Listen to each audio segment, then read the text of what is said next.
Holy Bible. Habakkuk. Chapter 3. Habakkuk. In his prayer Habakkuk trembles at the majesty of God. Chapter 3. A prayer of Habakkuk the prophet upon Shigionoth. O Lord, I have heard thy speech, and was afraid. O Lord, revive thy work in the midst of the years, in the midst of the years make known, in wrath remember mercy. God came from Teman, and the Holy One from Mount Paran. Selah. His glory covered the heavens, and the earth was full of his praise. And his brightness was as the light, he had horns coming out of his hand, and there was the hiding of his power.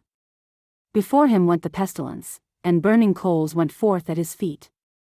He stood, and measured the earth, he beheld, and drove asunder the nations, and the everlasting mountains were scattered, the perpetual hills did bow, his ways are everlasting. I saw the tents of Cushan in affliction, and the curtains of the land of Midian did tremble. Was the Lord displeased against the rivers?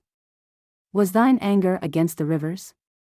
Was thy wrath against the sea, that thou didst ride upon thine horses and thy chariots of salvation? Thy bow was made quite naked, according to the oaths of the tribes, even thy word. Selah. Thou didst cleave the earth with rivers. The mountains saw thee, and they trembled, the overflowing of the water passed by, the deep uttered his voice, and lifted up his hands on high. The sun and moon stood still in their habitation, at the light of thine arrows they went, and at the shining of thy glittering spear.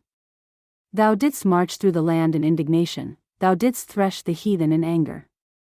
Thou wentest forth for the salvation of thy people, even for salvation with thine anointed, thou woundedst the head out of the house of the wicked, by discovering the foundation unto the neck. Selah. Thou didst strike through with his staves the head of his villages, they came out as a whirlwind to scatter me, their rejoicing was as to devour the poor secretly. Thou didst walk through the sea with thine horses, through the heap of great waters. When I heard, my belly trembled, my lips quivered at the voice, rottenness entered into my bones, and I trembled in myself, that I might rest in the day of trouble. When he cometh up unto the people, he will invade them with his troops. Although the fig tree shall not blossom, neither shall fruit be in the vines, the labor of the olive shall fail, and the field shall yield no meat, the flock shall be cut off from the fold, and there shall be no herd in the stalls. Yet I will rejoice in the Lord, I will joy in the God of my salvation. The Lord God is my strength, and he will make my feet like hinds' feet, and he will make me to walk upon mine high places. To the chief singer on my stringed instruments.